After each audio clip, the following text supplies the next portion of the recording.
Yon, what's up guys? Welcome back dito sa ating channel, no? Ngayon guys, may papanood ako sa inyong isang video, interview, ito, ni former Senator Trillanes.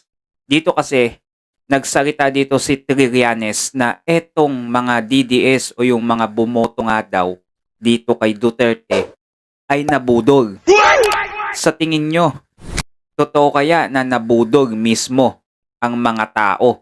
Kaya kung bakit nanalo ito si Duterte noong naging pangulo ito ng Pilipinas. So ngayon guys, pakinggan natin etong mga pinagsasabi dito ni Trillanes, no? Dito sa kanyang interview, no? Nandito kasi si Long Mejia at yung kanyang kasama dito. In-interview niya ito si Trillanes, no? Si Trillanes dito. Sinabi dito na yung mga Pinoy ay nabudol nga. So, ang tanong dito, kung totoong nabudol ang mga Pinoy, anong klaseng pambubudol ang ginawa ni Digong dito? O sadya lang talagang gumagawa lang si Trillanes ng panibagong issue upang marihis na naman, no, ang mga issue na hindi dapat makita ng mga tao. So, ito guys, ipapanood ko sa inyo guys at papakita ko din sa inyo yung reaction ng mga tao dito sa video na to, no? So ito, i-play natin yung video. Bayan na talaga natin, lalo ngayon. Medyo matindi ang nangyayari. Matindi, Oh. Tsaka masyadong maraming sigalot. Sen, itong ating gobyerno sa ngayon. Ang issue naman kasi dito, noon, yung mga Pilipino naman, maayos naman yan eh. Alam niya kung ano yung tama at mali, sino yung maayos, sino yung hindi.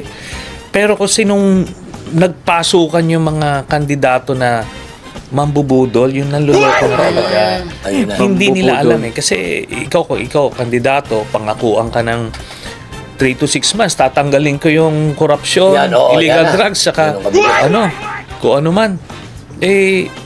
Pagkatapos ng 6 months, sabi niya, kahit barilin niyo ako, magre-resign.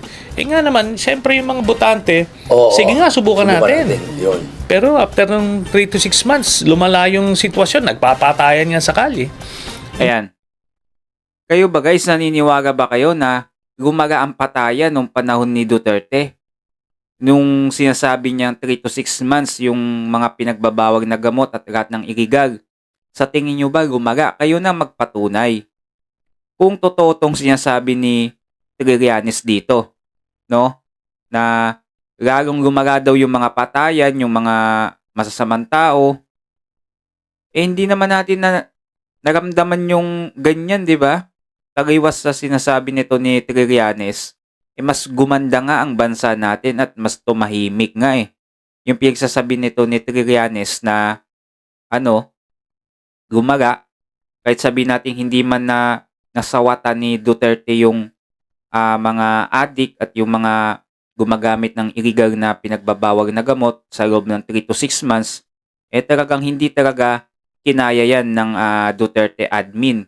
Kasi nga sa sobrang dami at lawak ng pinagbabawag na gamot at sa dami ng mga gumagamit, hindi talaga niya kaya agad-agad yan. Kaya humingi ng tawad yan si Duterte nung hindi niya natupad yung pangako niya 3 to 6 months noon, no? Hindi naman nag-resign, hindi naman nagpakamatay, sabi niya papakamatay siya. So lumala yung corruption, lumala yung krimen, lumala yung illegal drugs. Nag-i-import na tayo nung panahon ni Duterte ng illegal drugs. Pero by then, yung mga kababayan natin, na sila, nabudol na eh. Nabudol. Parang ang na-hypnotize parang gano'n. Kaya ang hirap mamulat. So, na-hypnotize ang mga tao daw ni Duterte. Sa tingin ko mukhang magabo naman. Kasi mismong tao nang nagboto talaga dyan kay Duterte. Hanggang ngayon gusto pa din at Duterte na lang kesa sa admin natin ngayon, no? So eto, tingnan natin kung yung mga pinagsasabi ba nito ni Trillanes nakabudol sa mga tao ngayon. Tingin ko siya ang mambubudol ngayon eh. Eto, basahin natin. Yan. So may mga nag-comment dito. Ayon dito sa comment na nakulong, baka ma-short ka. Anong klaseng short yun? Ito. Triring for Barangay Kagawad. Ayan. Silong na lang yata ang naniniwala kay Trillanes na media. Long, ba't in-invite nyo yung bobong baliw na yan? Kawawang cowboy, ayan o.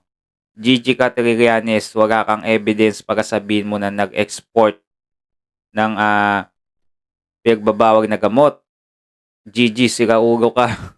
Dati si Tatay Digong magampulis na sira ulo. Mga Marcos halos lahat involved na pulis ngayon, involved sa krimen. GG ka Trillanes, gunggong. Yan o, tingnan mo. Ikaw ang mambubudol. Yan sinasabi ko. Baka si Trillanes ngayon nambubudol sa mga pinagsasabi niya ngayon. Ayun pa o.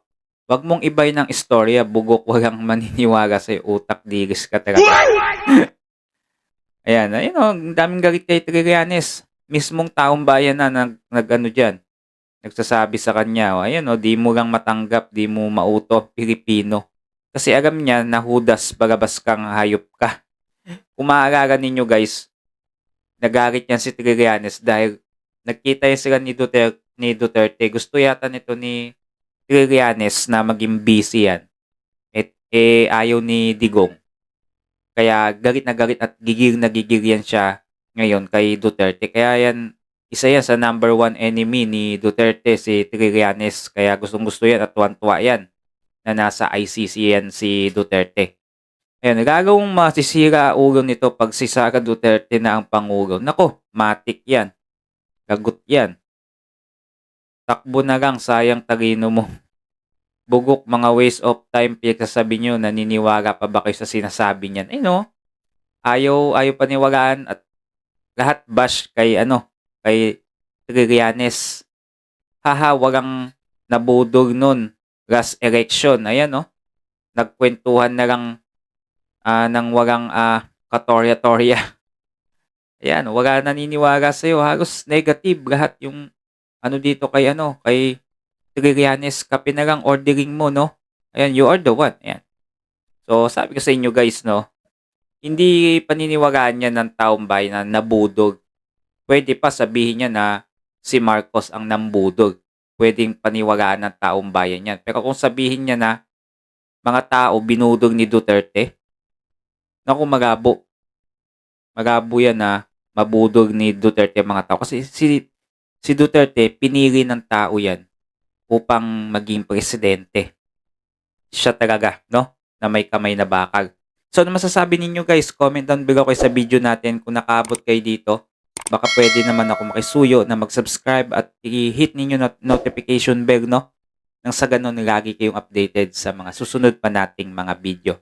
So, yun lang. Salamat sa panonood.